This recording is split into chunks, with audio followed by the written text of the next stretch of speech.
સમાચાર દ્વારકાથી જ્યાં ખેડૂતો દ્વારા સત્યાગ્રહ સંમેલન કરીને વિરોધ નોંધાવ્યો છે। ખંભાળિયા નજીક વાછરડાવાવ મંદિર ખાતે સત્યાગ્રહ સંમેલનનું આયોજન કરાયું છે।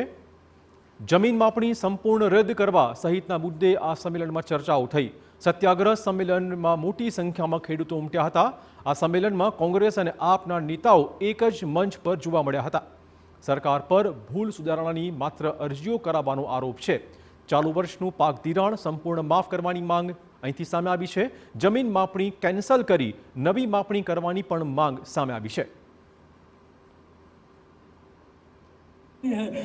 સરકારે માત્ર સહાયના લોલીપોપો આપ્યા છે। જાહેરાત કરી 1700 કરોડની આપ્યા 7 કરોડ પણ નથી। એટલે સરકારની દાનતખોરી છે।